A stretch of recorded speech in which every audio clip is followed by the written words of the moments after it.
So last week, what we did was we took this law of karma and we analyzed it from many, many different aspects. What does it really mean, this law of karma? So first of all, the word karma can mean many things, right? So karma can mean action, karma can mean result of action, karma can mean reincarnation. So when we talk about law of karma, here we're saying, what does this law of cause and effect, right? What is this law of cause and effect? First thing, with reference to the past, what have we learned? We've learned that we are responsible for our past actions. So therefore, there is a sense of acceptance. So there's no such thing as it's random. Everything's happening randomly. There is no random word in our Veda. Everything functions at such precision. The way the planets rotate, the way the sun rises, the way a flower blooms, there is a formula, there is a methodology to how things work. It's not a madness, it's a cosmos, it's not a chaos. So there is a methodology to how things work, and why I'm getting what I'm getting right now, it's a result of my past. Which past? Not only this past life, but even lives before. So it's a result of so many different pasts. But what if I really didn't do and I'm getting the result? Remember, I told you there is collective karma. So just by being in a place, just by deciding to live in a place, even if I don't actually or actively do anything, I get the whole karma of that place. Just by living in New York City, even if I don't do anything, but the whole karma of New York City comes to me because I chose to live there. So it's not only that there's individual karma, there's also total karma by, taking part of in the elections or whatever.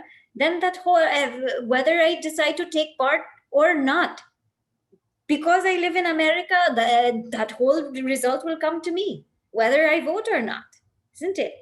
So there is this individual karma, there is also collective karma. So we can't ever say, but I never did this, but I never did this, but I never done that. There is, law of karma says that we're all connected to each other. So we can't help but affect each other. That's just the way life is. You get like one cancer cell in the body, how it affects so many different cells. It does that. Second point we saw is that the thing is, now it doesn't mean that we're stuck. We can change our future, and we are responsible for our future. We can do things. You've seen how some people were born in such poverty, and they work their lives to gain richness. Some people are born with some a disability or some disorder, but they change and they heal themselves. So it's not that we're stuck in this scenario. We can improve, we can make things better, and we should. Therefore, we are responsible. We have that responsibility to do something about it. We shouldn't just sit back and say everything's predetermined. No. Self-effort definitely plays a role, because that past karma, you did that action, you're getting the result. Now, whatever we do, we'll get the result. Now, what else does it say? The third point we brought about is everything I think, I see, I hear, I taste, I do, I say, it has an impact. Every single thing that I think has an impact. Every single thing that I say has an impact. Every single thing that I do has an impact. How they say, every vote counts. Every single thing has an impact. So this gives me, again, a sense of responsibility, a sense of sensitivity, that my goodness, every single thing that I think has an impact. Every single word that I'm uttering from my mouth has an impact. The best part is whether you or I know it or not. What the children are picking up, we don't know, but there's an impact in everything that we do. So we saw these things about the law of karma. We also saw that what is God's role? God's role is that karma phala data, the giver of the results of actions. We saw this point. Because the reality is, if we take every action, it has three parts. One is what we call the doer, one is what we call the instrument, one is what we call the action. So, for example, doer, me, okay, with the instrument, with my hand, I am going to drink water. Let's say if I'm going to drink water with my hand, there's three parts: the doer, the instrument, the action. Now, all of these things are not capable of giving results. We agree every action gives results, but all these things are not capable of giving results. The drinking or the water is not capable of giving results. My hand is not capable of giving results. I myself am not capable of giving results. I am not capable of giving results. Why? Because if I was truly capable of giving results, then I would always get the result that I want. If I truly was capable of giving results, I would always get the result that I wanted. But is that possible? No. There are many times we get the result that we don't want. If I was truly capable of giving the result, how would this happen if Team B wants a certain result, Team A wants a certain result? Who would get the result? Team A or Team B? Who would get it? If we're saying we can decide the results, we cannot. So I cannot decide the results. This bottle of water cannot decide the results. It's inert. That very act cannot decide the results. So what gives us the result is what we call God. God, that universal cosmic intelligence who is aware of every single karma, of every single jiva, and based on that gives or delivers the results as per the karma, not as per Bhagavan wants, but as per the karma. Bhagavan delivers the results of our actions, taking into account all of the jivas from all of the lifetimes with all of the karmas, taking all of this into account, we get the results of action at the right time, at the right place. And that is because of Bhagavan, God, whom we call Sarvagnya, omniscient, all knowing. This much is the role of God. So you and I cannot give results of actions. We cannot. In our own family itself, we're helpless. We want a certain result, but there's so many people in the family, we cannot give the results. So please see what result we get is delivered by Bhagavan. Now, the question we left off from last week is, then what is the role of prayer? What is the role of prayer? Because why is it that people pray then? Before I go there, now we will get the results of the past, right? But please remember, the past is based on free will. The past is based on free will. Actually, there is only free will. There's no such thing as pre-written, because in the past, I had that will to make that decision. I had that free will. And then therefore I'm getting the results. So what we know in Vedanta, this language is called prarabdha. Prarabdha, or we call destiny. Destiny is nothing but self-effort pertaining to the past. I made that decision, so therefore I am reaping that result. And what we call purushartha, or self-effort, is self-effort pertaining to the present. Both are rooted in self-effort only. It's not that that's predetermined. That came because I made that decision actively. So there is no confusion there. Does that make sense? Yeah. So it's always up to us. It's always up to us why we did what we did in the past. We only made those decisions. Why we're doing what we're doing now, we're only making those decisions. So it's always rooted in that self-effort. We cannot say everything is predetermined, because then why will people act? Why will people do anything? Why will we even make a change or want to make a change? We'll say everything is predetermined. Nobody will even get up. But the very fact is, we are all getting up. We are all doing something. We are trying to make an impact because we believe that change is possible. If we didn't believe that change is possible, no one would act. So, therefore, self effort is part and parcel of the law of karma. Now, so we see we are responsible. And this is a very beautiful thing, because when we accept responsibility, we accept strength. You understand? When I deny responsibility, I make myself weak because I blame others and I give others the power to tell me how I should feel, the power over my emotions. We become weak. But when we accept responsibility, we live in strength because we know that I have power over my emotions. I can fix things, I can make things happen. That is the beauty about it. And it happens. Now we see that God is the karma phaladata, the giver of the results of actions. A question comes, why am I getting this result of action at this time? Why is it coming in this way? Why is it coming with this person? Why is it coming in this place? So many whys we will ask because we feel like we know better than God. Sometimes we feel like we know the Creator more. It is in this context that I will share with you a very, very beautiful story about a mother and a child. And I had hinted at this also before. A mother was embroidering something. She was she was embroidering something. She was stitching something. Now, those of you who embroider, in the top it looks very clean and neat, but underneath, so much stuff can happen underneath.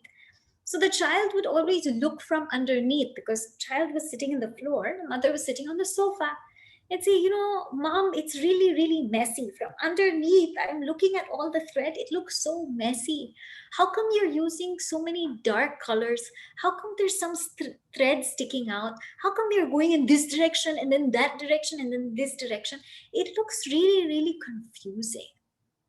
So the mother told the child, wait, just give me some time and I will put you on my lap. And when I put you on my lap, then you can see. So the child said, okay. So the mother said, okay, now you come. She had finished maybe 2 or 3 stitches. And she said, now you come on my lap. So the child came on the mother's lap and saw the cloth, not from underneath, but from up top. And the child said, it's beautiful. I couldn't have even thought of a more beautiful sunset. I didn't know you were making a sunset. I didn't know you were doing that. When I was looking from underneath, it looked like all dark colors. It looked like a mess. It looked like hodgepodge. But when I'm looking at your lap, it's so beautiful. So the mother said, that's what I was trying to do. What is the mother's role? That's what God's trying to do. You and I are looking from underneath and saying, what is God doing? What a mess here. Oh, all these people are going nuts, all crazy. How long will it take? This is happening, that's happening. I'm so anxious, I'm so worried. It's a mess when we look at it from our point of view, because we are like children. But from God's point of view, everything is perfect. Everything is brilliantly perfect. So when we are able to step and look from God's point of view, step aside, step away from the picture and look from God's point of view, then everything is exactly as it should be. That is called wisdom. That is called wisdom. Every single tear we've shed, every smile we've had, every difficulty we had, every joy we've experienced, all of that is perfect. It made us who we are today. And that is the law of karma. So we don't always see its beauty because we have a partial vision, incomplete vision, jagged vision. But when we have an overall picture, we see it. And don't forget that overall picture does not only include this life, it includes all of our past lives. So very often we judge our life by this life, the life of this body. Please note that this is just an instant. We've lived many, many lives before. Your children have had many parents. You've had many different children. You could have even been the children of your parents, the parents of your children, you never know. So this is what it is. Now, the question comes, what about the role of prayer? Does it play a role? So you're saying, I will get the results of whatever my actions are. I'll get it. So is there a role of prayer? Why do people pray also? Why do people do all of these things? Does it do anything? Please remember that prayer is also an action. Prayer is also an effort. So self-effort makes a difference, and the highest self-effort is called prayer. So therefore, prayer makes a world of difference. It can do everything. It can work miracles because prayer itself is an action. What is prayer? Prayer is a communion with God. Where's that God? Inside of us. It's that communion with that God inside of us. And through either chanting something, or even singing something, or even just having a conversation, or saying something, reciting something in any language, whatever way, it is communing with that God who is inside of us. That's called prayer. What does that prayer give us? It gives us a very pure mind. Please see that when we are in the moment of prayer, our minds are very sattvic. When our minds become very sattvic, they become clear. Not only that, but that mind connects with totality.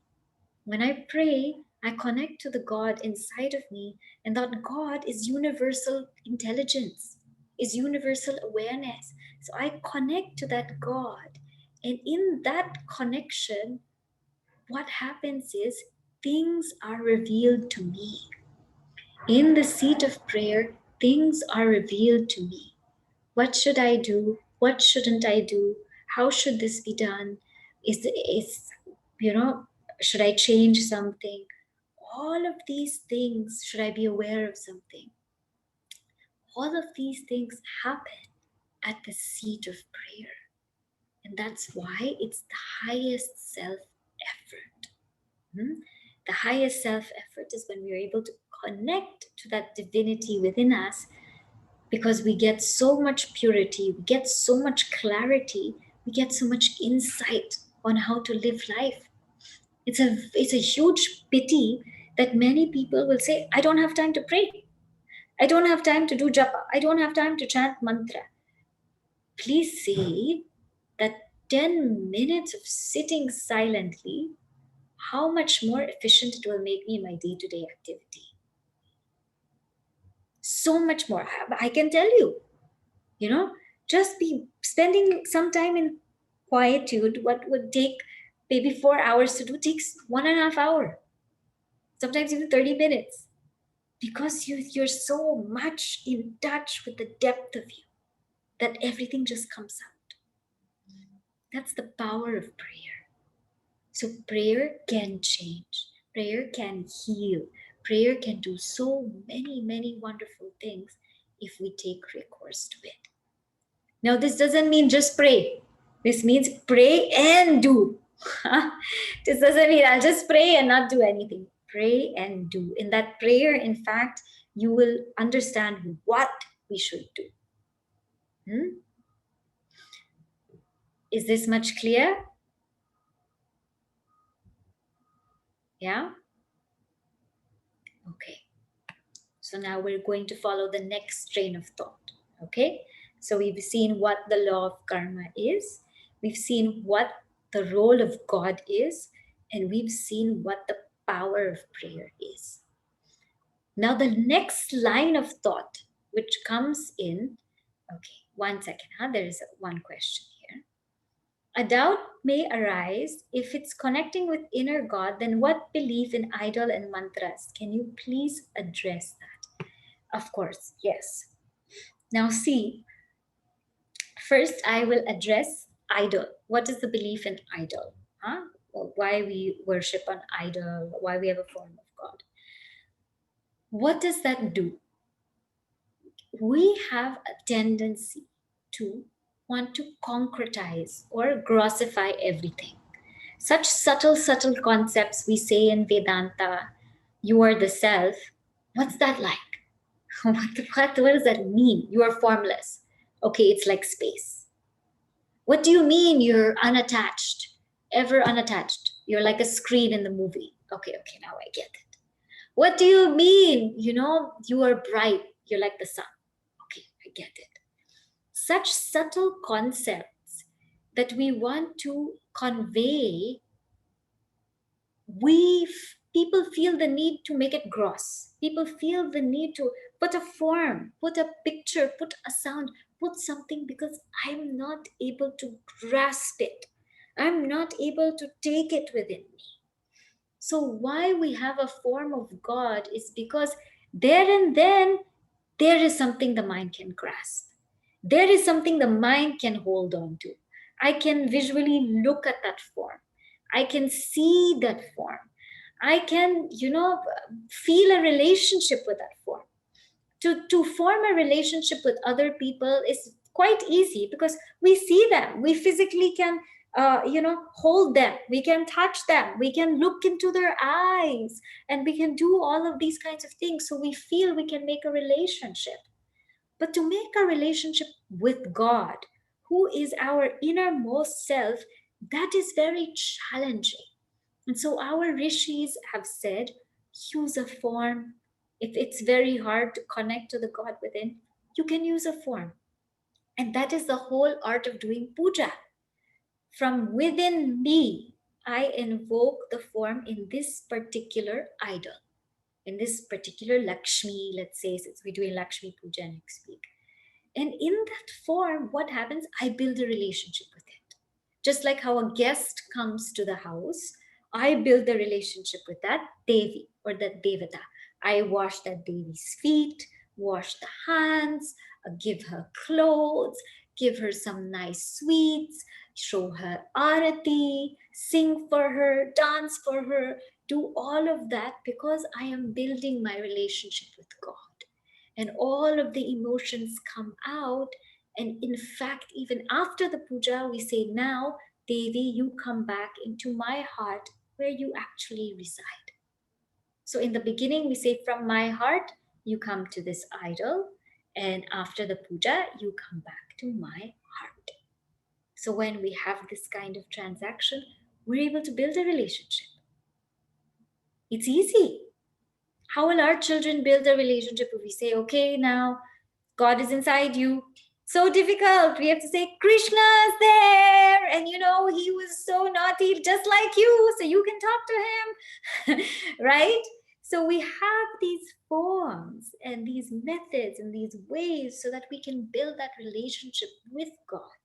And please understand that you try. You try connecting to the God within, you see if that works. And if that doesn't work, then please use what we call a support. So the gross form of support would be an idol or a form of God or goddess that we keep. And please note that this form is also very key in making our minds single pointed. And I have mentioned this to you before because in Vedanta, we will talk about meditation, right? Meditation is a very deep thing. And one can only meditate if they have a focused, single pointed mind. If they don't have a single pointed mind, forget about it. We will sit there and meditate about everything else but God. And this is seen in our lives. It happens in our lives. When we have a form of God that we put in front of us, we practice single pointed concentration. We open our eyes, we see the form. We close our eyes, we see the same form. And we practice concentration on that form in particular. And that teaches us single pointedness. That prepares the mind then for a deeper meditation. An unprepared mind can definitely not meditate. They'll just sit there for half an hour and nothing will have happened. And this is what happens in many, many meditation sessions, where with many, many people it happens. When the mind is trained, then it can shoot. It be like a rocket. It can go forth. So this is in context of the idol. The second one now is mantra. Now, in Upadesha Sara, this one of these texts, Bhagavan Ramana Maharshi Ji himself gives the gradation. So first is puja, then japa, then dhyanam. Okay, so for the grossest form to build a relationship with God is called puja. Subtler than that is called japa. Japa means the repetition of a mantra. Why use that mantra? A same thing. That mantra has the power to divinize that mind, to awaken that quality of the God in me, whether it's Om Namah Shivaya, Shri Krishnaya Namaha, Shri Krishna Sharanam Mama, Om Gam Ganapataye Namaha. It has that ability to awaken that divinity, divine quality in me. Because right now, God is in me, and maybe I'm able to connect to God, but how do I awaken that divinity in me? How do I awaken that godliness in me? I use what is known as a mantra. And when I chant that mantra, whatever I think about deeply, I become that. I become godlike when I chant that mantra. Not only that, but that mantra also teaches me how to keep the mind single pointed, how to make the mind focus. So that is what that mantra does. And then I'm ready for what we call dhyana, or contemplation, where I don't need to take recourse to a puja, or I don't need to take recourse to a japa mala. I just simply close my eyes and I'm able to think about the divine without any effort. It's just flowing seamlessly without any distraction. Only when one has reached that state, then one can meditate. Then only meditate. Before this, meditation is a joke. Right? So therefore, in Hinduism or Sanatana Dharma, we will see all of these things happen. We will see the beauty about it is anybody from any level can develop, can rise. And these are all different methods. And we have to be very honest with us and to see where is our mind. Depending on the quality of our mind, that is the kind of methodology we should use. Most of us have to start from a very gross form of worship and slowly, slowly move on. And it's a very, very beautiful thing. So this is connecting with God. So that connection with God, that is the highest self-effort. That itself will tell us what to do. You know, we don't need to ask anybody for advice. We don't need to see anybody and tell them all our problems. We don't need to do any of that. We have Bhagavan. Just sit there, open up, get everything out of our system, and every single answer will come within. Every single answer will reveal itself. That is the power of prayer.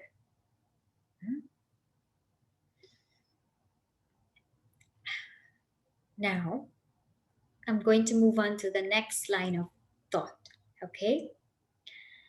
So we have seen that God is the deliverer of the results of actions. He's all-knowing, Sarvagnya, Sarvashakti, all capable. And that prayer does have a role, definitely has a role, because it itself is the highest self-effort. Now the question comes, which leads us into chapter 11. Question comes is, I've connected with God. I've connected with God. I know what I'm supposed to do, but I'm having such a hard time doing it. I know what I'm supposed to do. I know what's the right thing. It's coming inside of me. It's piercing me. It's pricking me that this is the right thing to do. That itself, that voice of reason is telling me, but I can't do it. Why does this happen?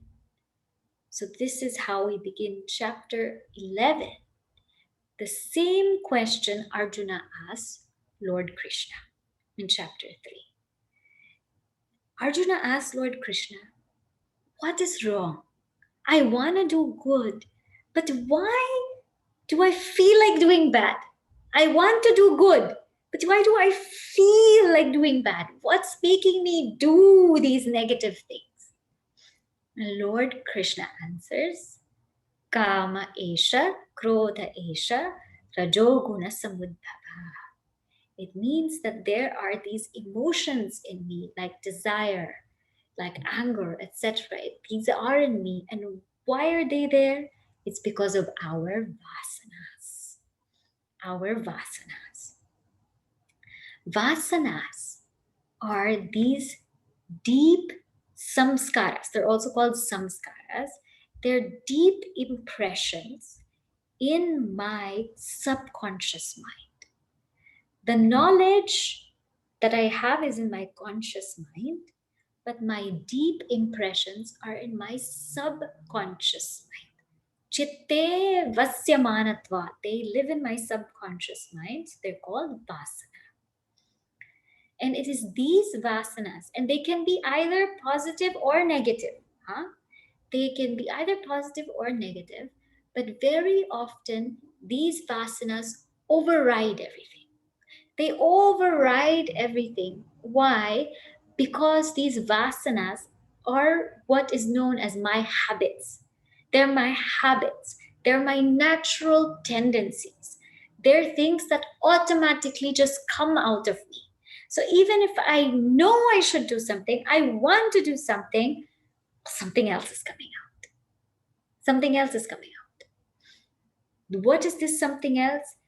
Dridha bhavanataya. It's got like this force. It's got this firm force. And what happens when this firm force comes? Tyakta purva apara vichara means we don't consider the pros and cons of anything. We don't consider the pros and cons of anything. It's just got this force, this firm force. And when I grasp onto that object or when I get into that thing, that is called vasana. So I want to do something, but I end up doing something else. This is vasana. Now, how is this vasana made? This vasana is made by repeated actions and repeated thoughts.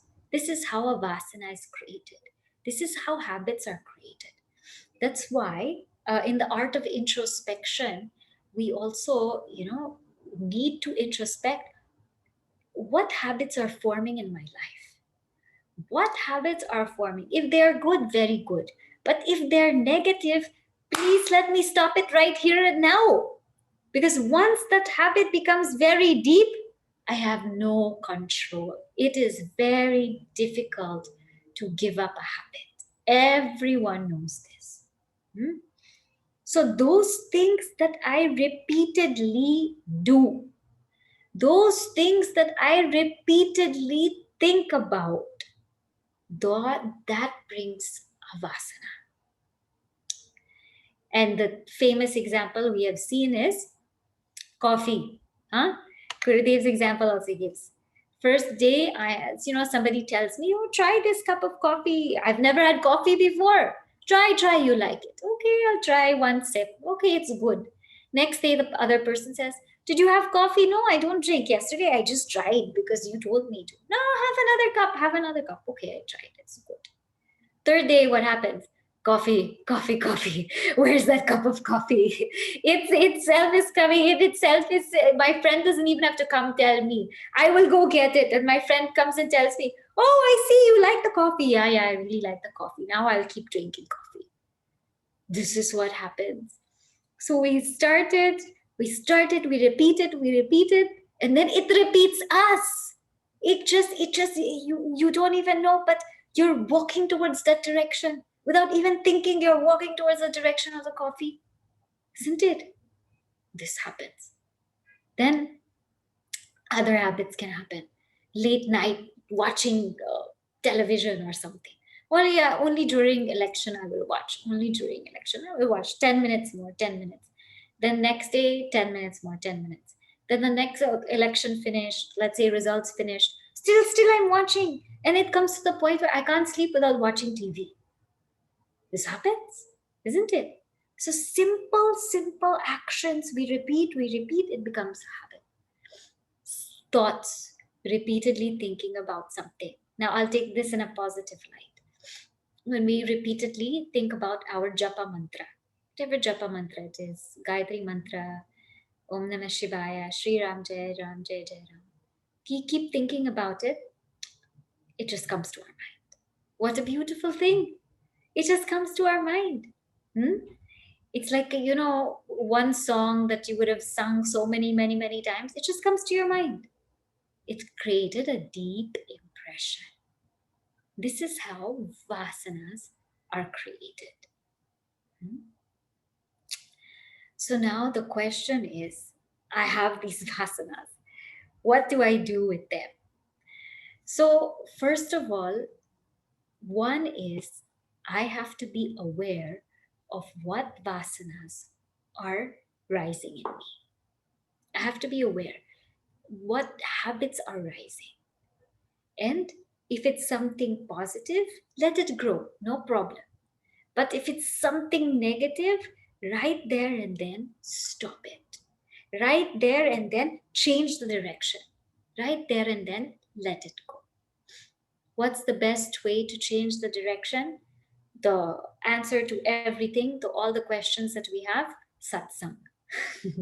Right? Because again, that changes my thinking. It works on me. It gives me a new environment to dwell. It is in this context that we also see in this chapter that Bhagavad Gita shloka, which is the ladder of fall. We will just touch upon that today.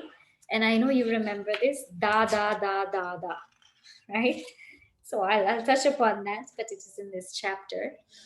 What happens first? What happens is, this is how a person falls. This is how a person falls, taking into account negative vasana. So first I will take into account negative vasana. The first step is dhyayato vishayan pumsaha, means dwelling on an object. First step, this is first D, okay? Dwelling on an object. So it is in this point I have to be careful where I dwell. Where does my mind dwell? Because if I continuously dwell on something that I shouldn't be dwelling on, be careful, it will create a deep impression. Be careful. And this is why, how advertising works. They got it from the Bhagavad Gita only, right? Before, back in the subway, when I used to go in the subway, I would see, Apple iPhone, like 10 different iPhone. What is all of that? That's creating a vasana. That's making us dwell on the same thing again and again and again and again. Then what happens? We dwell on something, then attachment arises. So the A comes, attachment arises. What is this attachment? I see happiness in that. I see happiness. So let's say if this is iPhone, some iPhone must have come out. I saw when I was going in the New York City subway, iPhone, iPhone, iPhone, iPhone. Then I had that thought, if I get that iPhone, I will be very happy. Attachment. Hmm? Attachment means this person will make me happy. This object will make me happy, which is nothing but a joke because nobody can really make us happy. Happiness is already there. After that attachment, desire comes. Desire comes meaning I want it. It's going to make me happy. That iPhone is going to make me very happy. Therefore, I want it. I want it. Now, when I have this strong desire, I want it, I go crazy. We learned in self-unfoldment that desire will never let us sit still. It will keep us moving and moving and moving and moving and moving. I want that phone. What happens if I don't get that phone? Dwelling on an object, attachment, desire. If I don't get what I want, anger. Anger is nothing but the emotion or the feeling which rises because I don't get what I want. When I don't get what I want, I become angry. So we see little children, they stop when they don't get what they want. We're also like that. I don't get what I want, I become so angry. So angry. What happens when I become angry? When I become angry, delusion happens. So we saw dwelling on our object, attachment, desire, anger, delusion happens. Delusion happens. I see things that I differently from what they actually are. Oh, all my clarity is gone. How do you mean? So I'm seeing that, let's say I'm a child, I want that iPhone, I'm not getting that iPhone. I'm seeing that maybe my mom doesn't love me. That's why she's not getting me my iPhone. Maybe my dad doesn't care about me. That's why he's not getting me that. I become deluded. I see things opposite from what they are. I see things different from what they are. Maybe nobody cares about me. Nobody loves me. That's why nobody's getting me an iPhone. Maybe they all forgot about me. All these useless, delusory thoughts will come into my mind because I'm angry. I get deluded. I create all these stories in my head. Most of the stories we create in our head only. This delusion. And what happens when I'm deluded? Then amnesia. The next A is amnesia. When I'm angry, not only do I get deluded, but I forget everything. I forget how much my mom has loved me, has cared for me, how much my dad has loved me, how much they've done for me. How, they taught me everything. They patiently sat with me. When I was crying, I was in their shoulders. This whole thing I forget in the heat of anger. That 10 years, 20 years relationship that we've had, in that point of anger, I forget all of those 20 years. That beautiful memories we had, that strength of our friendship, I forget in the minute of that anger. When we get angry, we forget. And that forgetting makes us do the craziest things. After that, amnesia. So delusion, amnesia. So we've seen D-A, destruction of the intellect. The intellect cannot work because the intellect works based on memory. But here I've lost my memory. So how is the intellect going to work? The intellect doesn't work. It doesn't have anything to hold on to. I forgot everything. And when my intellect is destroyed, what happens? Annihilation. I'm destructive. I'm completely destructive. I don't even behave like a human being. I behave like an animal. This is how a person falls. This is how a person falls. Where did it start? That Vasana. Please see the implication of a Vasana. It started from that Vasana. I dwelt on something deeply which I shouldn't have dwelled on. Whether it was an object, a person, a movie, a song, whatever, I dwelt on it. Then that attachment rose. Then that desire came. I didn't get it. I became angry.